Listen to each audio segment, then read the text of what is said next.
Aujourd'hui, nous traitons le cas de M. Kwaku qui dit être un fidèle abonné de Police Bancaire et qui nous sollicite à l'effet de comprendre certaines choses relativement à une liquidation successorale. Alors, il nous informe qu'il est héritier de son défunt père.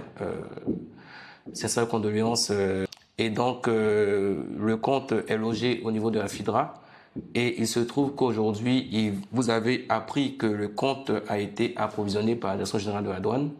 Et donc, il vous était demandé de faire un mémo.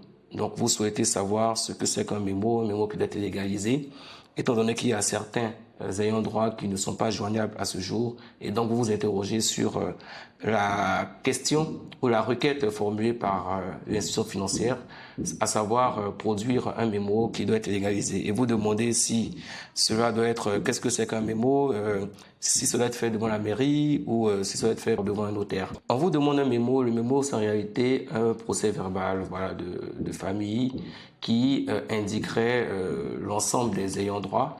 Donc ici, on parle d'ayant droit parce que c'est vous qui êtes censé recevoir de votre défunt père ce qu'il vous aura laissé de son vivant pour le travail qu'il a abattu au sein de la direction de la douane et au sein peut-être d'autres organisations. Donc lorsqu'il y a ce genre de cas, l'ouverture déjà d'une procédure de liquidation successorale commence par la production de l'extrait d'acte de décès. Donc après quoi, il peut demander d'autres documents, notamment judiciaires, comme ce qu'on appelle le jugement d'hérédité ou l'acte de notoriété. L'acte de notoriété, c'est ce document judiciaire qui vient dire qui sont celles et ceux qui constituent la masse des ayants droit, des héritiers, voilà, de tous ceux qui doivent hériter de votre défunt père au regard de la loi. Et à ce document encore, il est ajouté ce qu'on appelle le certificat de non-appel à l'acte de notoriété. C'est aussi un document judiciaire qui vient dire qu'à la suite de la décision judiciaire transmise, et qui indique l'ensemble des héritiers, il n'a pas été fait une quelconque contestation. Donc personne ne s'est opposé à cette décision judiciaire qui a déterminé le nombre et l'identité de tous ceux qui doivent hériter de votre défunt père. Quand on a ces deux documents, on est certain, selon la loi, on est certain de connaître toute la masse des héritiers. Et quand il y a des personnes qui ne sont pas joignables, comme vous avez eu à le signifier, il faudrait, pour fonder l'institution financière, à commencer à procéder à la liquidation, c'est-à-dire à commencer à désintéresser un par un ou groupement par groupement les différents héritiers. Il faudrait établir un document de famille qui pourrait dire, bon, nous, constitués à hauteur de 5 personnes, de 6 personnes, je dis n'importe quoi, nous souhaitons recevoir la part qui nous concerne puisqu'on est aussi identifié dans le document d'hérédité. Si chacun doit recevoir un 8e ou un 10e ou un 15e, chacun viendra produire par la suite ces documents d'identification pour recevoir la part qui le concerne.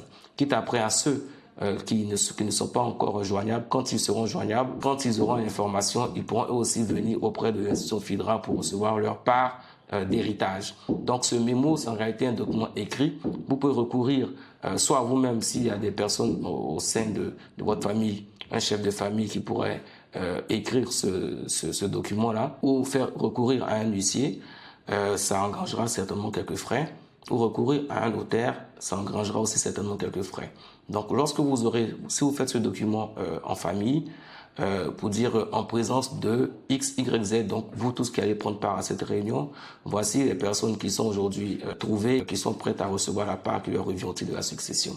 Et ce document-là, ce sera signé par tous les majeurs. Donc s'il y a des enfants mineurs, les enfants mineurs sont représentés par leur administrateur légal. Donc ça peut être une maman, ça peut être un tuteur désigné par le tribunal. Donc ça, c'est le juge des tutelles qui s'en occupe. Donc quand ce document est établi, vous pouvez valablement aller le faire légaliser à la mairie et par la suite aller le déposer auprès de votre institution financière et à partir de quoi elle pourra valablement commencer à payer au fur et à mesure les différents héritiers. Donc j'espère avoir été clair sur ce point et avoir répondu à votre question. Merci de nous suivre, continuez à nous suivre et bien de choses à vous et à votre famille. Merci.